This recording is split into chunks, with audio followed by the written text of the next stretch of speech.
The future king wasn't supposed to break. Not like this. Not behind closed doors where history couldn't polish the pain into something dignified. But on that day, the walls of that palace heard something raw, something human, something that sounded like a man watching his entire world collapse in real time. Staff froze in corridors, pretending not to hear the kind of sobs that don't belong to royalty. These weren't polite tears. These were gut-wrenching, chest-caving, can't-breathe sobs, the kind that drag you back to every loss you've ever survived and whisper, "This one's worse." And the question rippled through the palace like a silent alarm: what could possibly shatter a man trained since birth to carry the crown without cracking? Hours earlier, Catherine had done something almost unheard of. She locked the sitting room doors and told staff no one was to enter. Not aides, not advisors, not even the ever-present security detail. Just her, William, and the children. When the kids finally came out, their faces were pale, their eyes glassy, like they'd just been told the sky wasn't actually blue, just painted that way. Something had been off for months, and everyone felt it. Catherine, always composed, always warm, had started fading in small, unsettling ways. She canceled events she once would have powered through. Her smile still appeared on cue, but they didn't quite reach her eyes. Palace aides whispered in corners, trying to decode the shift. Exhaustion? Pressure? Something worse? William noticed the quiet changes first. The way she'd stare out windows a little too long. The way conversations trailed off mid-sentence like her mind had wandered somewhere she didn't want him following. One night, after a family dinner, she disappeared upstairs. He found her sitting on the bathroom floor, phone in hand, eyes red. She wiped the tears fast, too fast, brushing it off as stress. He wanted to push. He didn't. Something in her expression said, "Not yet." The children saw it too. George mentioned that Mom had been picking him up from school herself. No usual convoy, no schedule, just her. During those drives, she asked strange, heavy questions. What did he want most in life? What did he value? Did he ever wish they were normal? George couldn't explain why it unsettled him, only that it felt like she was trying to memorize him. Charlotte spotted her crying in the garden once, hidden behind the roses. She didn't interrupt, she just carried the image like a secret too big for her small hands. Later, she told William in a whisper, like confessing something fragile. His stomach dropped. This wasn't stress. This was dread. Then came the archives. Catherine suddenly requesting access to royal historical records, spending hours reading alone. She said it was for a heritage project. It sounded reasonable. It felt like a lie stitched together with just enough truth to pass. William finally confronted her one night. Voice tight, heart pounding. "Whatever this is, we handle it together." She looked at him with love, fear, and guilt. She promised she'd tell him soon. Soon turned into sleepless nights and worst-case scenarios playing on a loop in his head. Illness? Blackmail? A scandal buried in history clawing its way up? The breaking point came by accident. William came home early and heard Catherine on the phone in the study. Her voice was shaking. "I don't know how much longer I can keep this from them. They deserve to know." He stood frozen, heart thundering. "I'm terrified what this will do to them. How do I tell them their lives are about to change forever?" The next morning felt cruelly normal. Breakfast chatter, sibling bickering,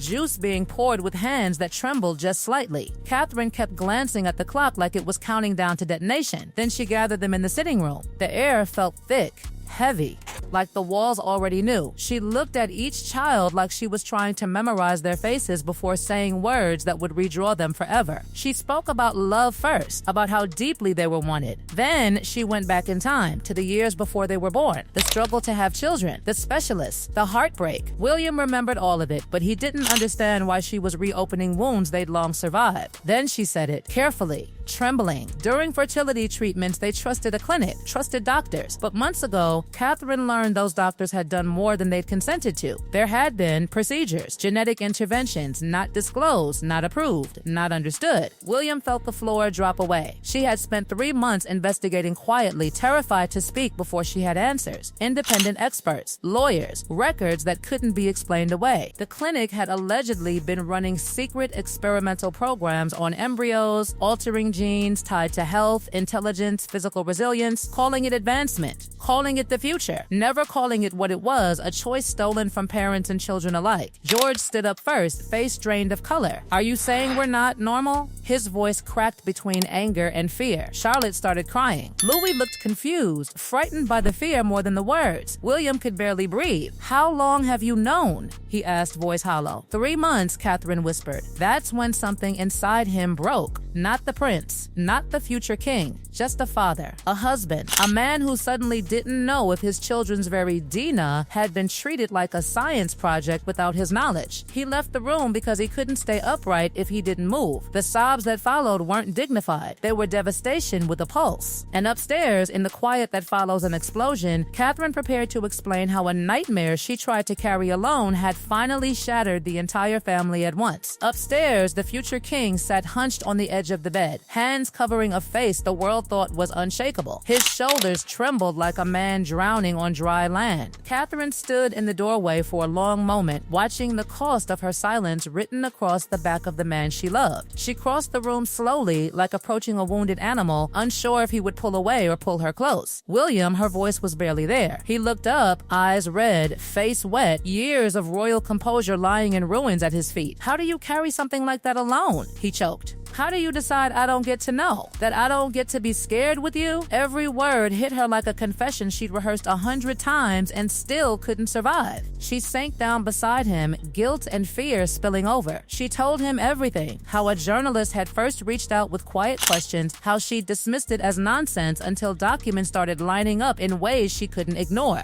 Medical records, timelines, signatures that didn't match, procedures listed in files they had never been told existed. She said she felt like the ground had opened beneath her, like every memory of hope during those fertility treatments had been quietly rewritten into something darker. She had hired independent specialists, legal advisors, genetic experts, all in secret, desperate to understand before she blew up their world. Each confirmation made it worse, not because the children were sick, they weren't, but because something had been done without consent, a line crossed, a choice stolen. William listened, horror and heartbreak twisting together.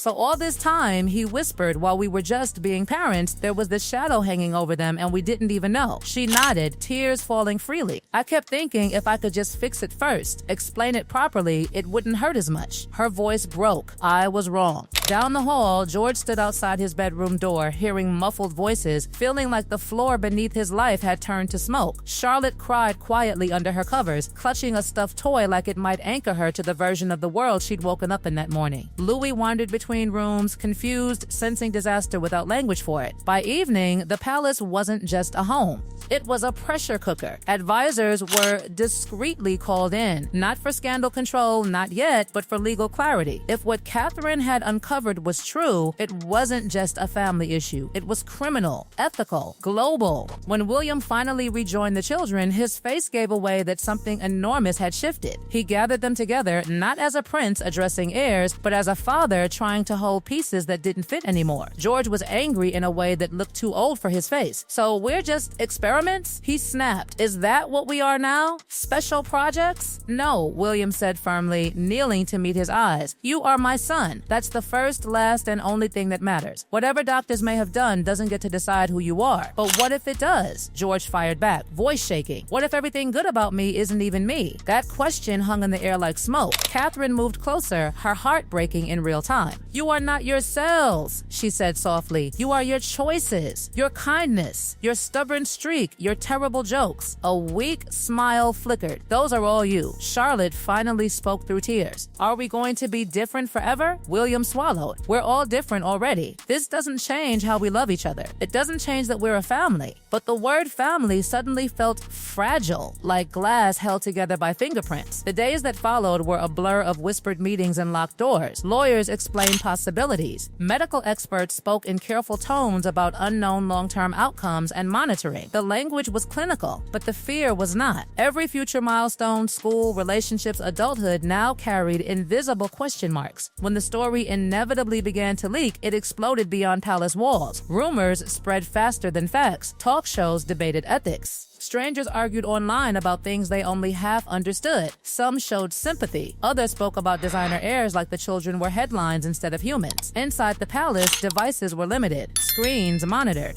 But you can't fully block the modern world. George came home from school one day with fury in his eyes and blood on his lip. A boy had called him a lab prince. William had to hold his son back from marching straight back to confront the world itself. Therapy became part of life, not because they were weak, because they were shattered and trying trying to rebuild. In those quiet rooms, George admitted his biggest fear, that he would never know if he earned anything. That success would always have an asterisk. Charlotte drew pictures instead of talking, first dark, stormy ones, then slowly brighter ones where her family stood together against huge, shadowy shapes. Catherine and William learned to talk in ways they never had before. No protecting, no filtering. Just truth, even when it hurt. The secret that nearly broke them slowly became the thing that forced them into brutal honesty. Publicly, they shifted focus. Not on blame, not on spectacle, but on advocacy. Stricter oversight, transparent consent, protection for families navigating fertility medicine. If they couldn't undo the past, they could at least try to make sure no one else faced it in silence. And slowly, painfully, imperfectly, life grew around the fracture. Laughter returned in small bursts. Movie nights, board games, Louis insisting on bedtime stories like nothing in the world had changed. George buried himself in books about science and ethics, determined to understand the very thing that had shaken his identity. Charlotte painted brighter colors. One evening, months later, they sat together in the living room. No cameras, no statements, just a family on a couch, half watching a show, half lost in their own thoughts. William glanced at Catherine, remembering the sound of his own sobs echoing down a palace corridor the moment he thought everything had ended.